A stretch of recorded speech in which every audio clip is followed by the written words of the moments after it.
لیکن یہ بتائیں ہمارے لیے اب ڈیسائسو وکٹری تو ہو گئی بیٹل فیلڈ کے اندر، اللہ کا شکر ہے. اب یہ جو ڈپلومسی میں ہے اس میں آپ کو پتہ ہے بہت کنسیڈریشنز ہوتی ہیں. انڈیا کا اکنامک جو جگن ناٹ ہے وہ اپنی جگہ ہے، انڈیا کا جو امریکہ کے لانگ ٹرم پلانز ہیں as a counter fall to China اور ریجنل اس کا پولیس مین کا رول وہ بھی اپنی جگہ. اگر ہمارے 6 جہاز گرے ہوتے تو میرا نہیں خیال تھا کہ امریکہ نے سیز فائر کے اندر شامل ہونا تھا، انہوں نے ہاتھ سے اکڑے سن. So all those things are there. ایک یہ بھی تو ہوتا ہے نا کہ کس کی سٹوری آپ ماننا چاہتے ہیں، اس کے پاس وہ بڑے ریزنز ہیں، economy, big market, regional plans. میں تو یہ جاننا چاہ رہا ہوں کہ پاکستان کے پاس کیا ہے اب؟ کیا ڈپلومیٹک فرنٹ پہ ڈیک ہمارے اگینسٹ ایک ہوا ہوا ہے؟ کیا ہم ایکچولی ری ہائفنیٹ ہو رہا ہے انڈیا پاکستان؟ دیکھیں جی، ایک کانٹیکسٹ دیکھ لیں. جس دنیا میں ہم رہ رہے ہیں اس میں لا آف دا جنگل ہے، جس کی لاٹھی اس کی بینس. انفارچونیٹلی مائٹ از رائٹ، یہ ہو رہا ہے. اگر ہم نے یہ 10 مئی کا طاقت کا مظاہرہ نہ کیا ہوتا اور 10 مئی میں ایک بڑی قوت کو شکست نہ دی ہوتی اور گیو دیم اے بلڈی نوز کہہ لیں آپ، یا ان کو جو ان کو ڈیفیٹ دی ہم نے، ہیوملیٹ بھی کیا، بینگ اے اسمالر پاور، ہم نے ڈیمونسٹریٹ کر دیا کہ ہمارے میں ہمت بھی ہے، قوت بھی ہے، صلاحیت بھی ہے اور نیت بھی ہے to hit back. Eyeball تھا and we did not blink, he blinked. تو یہ اس لیے ہماری ایک نیو فاؤنڈ، ہمارے ملک کے اندر ایک کانفیڈنس ہے، انٹرنیشنلی ایک نیو فاؤنڈ ریسپیکٹ ہے. اور یاد رکھیں ہمیں ایک فائدہ 2 چیزوں سے بڑا ہوا ہے. ایک ہمارا جو الائنس چائنا کے ساتھ، اور ایک پریزیڈنٹ ٹرمپ. پریزیڈنٹ ٹرمپ جناب 2 چیزوں کی وہ سیریسلی لیتا ہے مالک صاحب. یا وہ پیسے سے متاثر ہوتا ہے، بگ منی جو اربوں نے دیا اس کو، یا پاور سے، طاقت سے، قوت سے. He is impressed by China, he is impressed by Xi Jinping, by Putin, اور he is impressed by Pakistan. Trump کے آنے سے یہ ہوا ہے کیونکہ یہ، جیسے میں ہمیشہ کہتا رہا، میں تو ٹرمپ کو سپورٹ بھی کیا، میں نے کہا بھی کہ یہ will be a good leader, کیونکہ یہ روایتی امریکن اسٹیبلشمنٹ جو بڑی پرو انڈیا ہے بائی دا وے، اس کا نمائندہ نہیں ہے. He is not a cold warrior. یہ جنگیں ختم کرنا چاہتا ہے، اس کی اپروچ ہی ڈفرنٹ ہے. تو اس نے کہا یہ ہندوستان میرا تو ہمارے لیے بوجھ ہے یار، کوارڈ میں ڈالا ہوا ہے، پیسے دے رہے ہیں اس کو، اتنا بڑا چڑھا کے پہلوان تیار کیا تھا ہم نے. پہلوان کو ہم نے کہا تھا کہ وہ ایک بڑا پہلوان ہے، چین اس کو لڑے گا. اکھاڑے میں تو وہ کلیپس ہو گیا چھوٹے ملک کے ساتھ، چھوٹے پہلوان کے ساتھ. اس کا تو فائدہ کیا ہوا؟ ہماری انویسٹمنٹ تو is gone waste.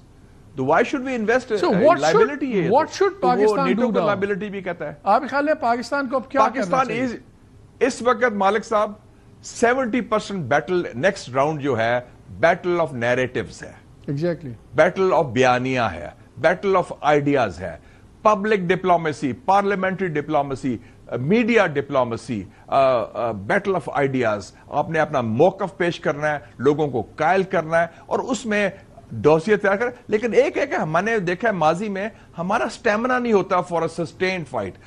Last time آپ کو یاد ہے اکتوبر 2020 میں ایک ڈوسیے تیار کیا گیا پچھلے دور میں. ڈوسیے تھا انڈین سٹیٹ ٹیررزم، 43 صفحے کا. وہ اس کے بعد ہی ہم بیٹھ کے کہ نہیں جی، ہماری اسٹریٹجک کلیئرٹی نہیں تھی انڈیا کی طرف کہ نہیں جی انڈیا سے تجارت کرو، انڈیا سے یہ کرو، انڈیا سے ہم یہ نہیں کر سکتے. خوف بھی تھا. اب اس وقت ہمارے سسٹم میں specially in the military high command ایک کلیئر اسٹریٹجک کلیئرٹی ہے.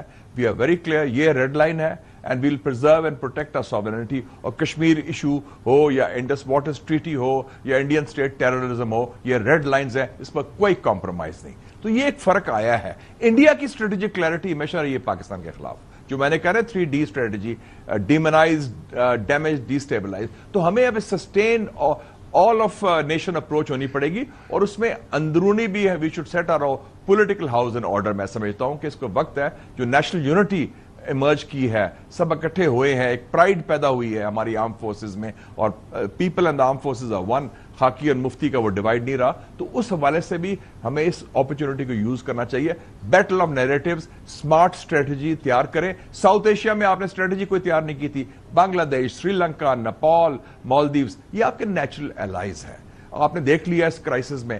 پھر سینٹرل ایشین ممالک ہیں، پھر یہ گلوبل ساؤتھ ہے.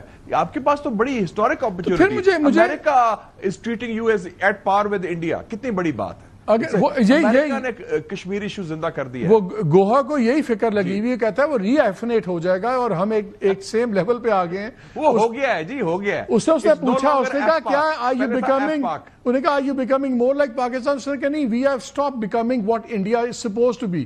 وہ تو سمجھ آتی ہے, لیکن میں اس لیے آپ سے پوچھ رہا ہوں, انہوں نے اب ایک پورا شاٹ گن فائر کیا ڈپلومسی کا, کوئی 60-65 بندے, 32 ملک, 8 ڈیلیگیشنز بیچیں گے جا کے. ہم نے ایک ڈیلیگیشن نکالا ہے ابھی, وہ بھی ابھی نکلے گا. Is that enough? No, that's not enough. میں سمجھتا ہوں بالکل نہیں. ہماری اسٹریٹجی شوڈ بی مور, بلکہ یہ پہلے ہمیں سوچنا چاہیے تھا, ریئیکٹو اپروچ نہیں ہونی چاہیے. انڈیا نے تو اناؤنس کر دیا, اور یہ ڈیلیگیشن نمبرز کی بات نہیں, it's about not quantity, it's quality. India کی بیانیے میں جان نہیں ہے, وہ جھوٹا بیانیہ کنکاٹ کرنے کی کوشش کریں گے. اور یہ جو کہنا نا گوہا کا, یہ میں اگری نہیں کرتا کہ we are becoming more like Pakistan. معاف کرنا, پاکستان میں نریندر مودی جیسا بندہ کبھی پرائم منسٹر نہیں بن سکتا الیکشن کے ذریعے. اور معاف کرنا, پاکستان میں India has never been an issue in the elections in the last 30 years. Hare Indian election میں obsession ہوتی ہے پاکستان کی, اور لوگ کہتے تھے پاکستان کو وہ انڈیا سمجھتا ہے امپورٹنٹ. نہیں, پاکستان ان کے it's part of their D N A, anti Pakistan اور ہیٹریڈ ٹو پاکستان. اور Pakistan is a more large hearted and more big hearted, big picture دیکھتے ہیں. آپ لوگ میڈیا کے لوگ ہیں, آپ کا بیہیویئر دیکھ لیں, انڈیا میڈیا کا بیہیویئر دیکھ لیں, تو اٹس ناٹ لائک پاکستان. مجھے ایک بات بتائیں, از مچ مور, اور ہماری اپروچ ڈفرنٹ ہے. ہم کھلے دل کے لوگ ہیں.